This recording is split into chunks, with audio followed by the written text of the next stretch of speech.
Tânia, para 5 de Nissan, vamos começar o capítulo 40, uma continuação do assunto passado, da Kavaná, da intenção, o quanto que é importante o mínimo de amor e temor para elevar a mitzvah. A gente falou que se a pessoa ela estudou, rezou, não lishma com uma intenção negativa de orgulho, etc., então precisa fazer techuvá para elevar aquela Torá. Se a pessoa estudou à toa, astam, então basta rezar uma vez ou estudar aquele assunto novamente com intenção que eleva o resto. Mas por enquanto que ele não voltou e estudou aquele assunto lishma, enquanto ele não voltar a estudar aquele estudo que ele estudou à toa, de natureza, de hábito, não sobe nem nas 10 sefirot que estão no mundo da formação, ou da Asiá, que é o mundo mais baixo, o mundo da ação. Por quê? Quando a gente fala em sefirot, nas esferas dos mundos, nas 10 esferas, elas são divindade. É uma conexão, as 10 sefirot do mundo da Asiá, da ação, estão conectados com a da formação, da briá, da criação, da etzirá, da emanação, está tudo conectado com o próprio Deus infinito. E sem amor e temor, não dá para subir perante Deus, como o Zohar falou. Somente o quê? Aonde fica então esse estudo natural, à toa, enquanto ele não foi relevado através de um estudo por intenção? Fica nos salões, que é o externo dos mundos, como a gente já explicou, que é onde ficam os anjos. Como o Rav Chaim Vital fala no portal da Nevoah, ao aluno do Arizal, que Torá sem Kavaná, se cria anjos no mundo da Yetzirá, da formação, de mitzvot sem Kavaná, se cria anjos no mundo da Asiá. Aqui está falando sem uma intenção boa, não sem nenhuma intenção. Porque a gente sabe que todos os anjos eles têm matéria, modo de falar, Homer Vetzorah, eles têm a matéria e tem o formato que é, a gente tem a base, né, o elemento básico deles, e o Tzurah, o formato, o estilo, que seria referente ao corpo e alma, vamos chamar assim. Então, quando a gente fala que uma mitzvah sem kavaná cria anjo no mundo de Asiá, no mundo da ação, se criou um anjo, criou com Homer e com Tzurah, com a matéria e com o formato, senão que teve algum tipo de intenção, mas não intenção completa. Mas isso é quando teve alguma coisa, então ficou no externo, né? Quando foi não com uma intenção ruim, mas se foi com uma intenção ruim mesmo, como por exemplo, para ser Talmidei Ramim, sábios de Torá, se vangloriar, né? A pessoa quer engrandecer o seu ego, não porque ela quer que tenha mais estudo de Torá no mundo, então a Torá não sobe, nem sobe para os salões dos anjos, não sobe para aquele do chá, fica nesse mundo material que é chamado mundo das clipot, o mundo das ocultações, das castas, das impurezas. Sobre todo esse assunto que a gente está vendo aqui, no final do Tânia tem uma parte chamada Contra Saharon, que vai explicar todos esses assuntos desse capítulo, muito, muito profundo.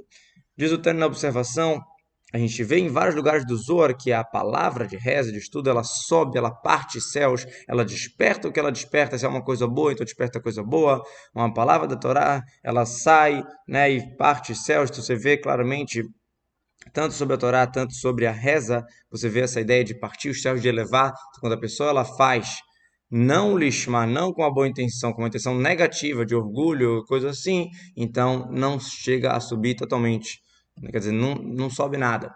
Como a gente viu, o Zohar fala sobre o passuco, Maitron la'adam bechol amalosh amor tarta shemesh, qual a vantagem da pessoa se esforçar embaixo do sol. Literalmente, está se tratando, o que te adianta se esforçar tanto, trabalhar, coisas aqui desse mundo, se você não fizer coisas que são acima do sol, que são elevadas, que são espirituais. Só que diz o Zohar uma novidade muito grande, que mesmo o esforço da Torá, amla deoraita, mesmo o esforço da Torá, se a pessoa ela faz pelo seu kavod, é chamado de tarta shemesh, de um esforço embaixo do sol. Por isso que a Gemara fala felizardo, aquele que vem para cá, para o mundo vindouro, com o Talmud na sua mão. Com o Talmud na sua mão não quer dizer só que ele lembrou o estudo, e sim que o estudo não ficou embaixo, que o estudo subiu.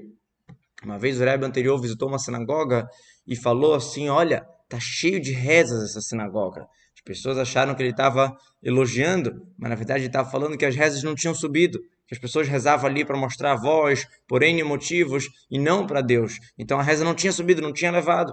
Agora tem uma pergunta muito forte aqui. A gente sabe que a Torá e Deus é uma coisa só.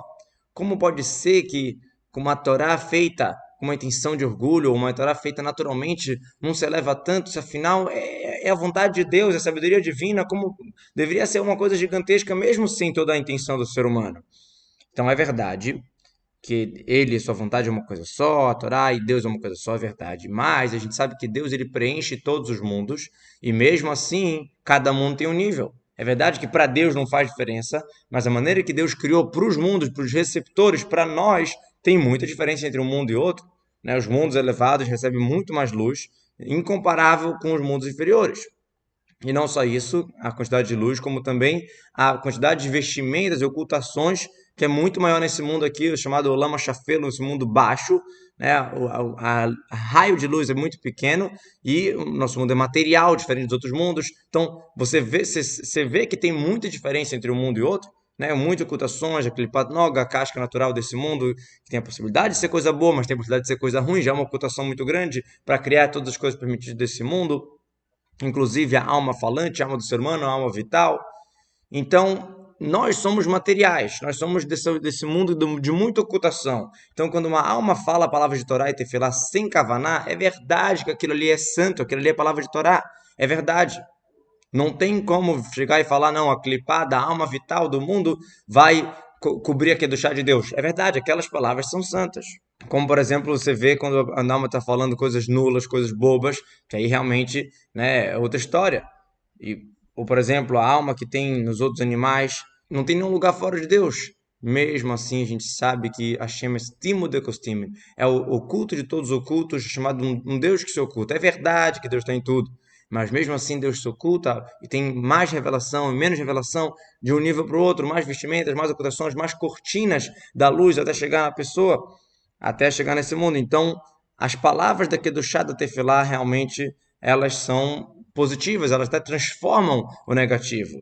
Mas de qualquer jeito, para a pessoa, para os receptores, tem muita ocultação, já que aquela voz, aquela palavra de Torá de Tefilá é material. Então precisa da kavaná para elevar aquilo. Quando a pessoa tem tefilá com kavaná, Torá com kavaná com intenção para Deus, então essa intenção ela se une, ela se investe nas letras, na palavra, já que elas são a fonte das palavras. Como assim? Por que a pessoa está falando aquilo? Porque ela teve uma intenção de amor a Deus. Por que ela está estudando Torá? Porque ela quer fazer para Deus. Então, já que toda a ação, a reza que ele está fazendo é por causa da intenção, então a intenção consegue se colocar dentro dessas mitzvot físicas, dessas palavras físicas, e elevar até o local da kavaná, que é nas sefirot de Yetzirah, de formação, se for o amor natural que a gente tem, ou de criação, se é algo que é sirlim, que foi criado com o intelecto. Então, nesse nível que a kavaná leva, lá está iluminado a luz infinita de Hashem. É verdade que Hashem tem tudo, e é verdade que as minhas palavras de Torá, mesmo sem intenção, são palavras santas, mas não tem revelação para mim. Né? Através da kavaná tem revelação. Então, nesses mundos está elevado, está refinado, está revelado todo o resultado dessa Torá, o resultado dessa mitzvot, que não dá para revelar nesse mundo aqui físico, nem um pouquinho. Só quando chegar Mashiach, no final dos tempos, que aí o mundo vai ser elevado do seu materialismo, vai se revelar o kavod de Hashem, como já foi explicado antes, Barihud, prolongadamente, aí sim, todas as elevações que a gente causa nas mitzvot vão estar claras aqui nesse mundo. Mas por enquanto não tem isso. Por isso precisa da kavaná para elevar a Torá de mitzvot para o mundo de Yetzirah, para o mundo de Briah, onde lá tem revelação. Se a pessoa faz sem intenção, como a gente falou, fica aqui embaixo. Ay, ay, ay.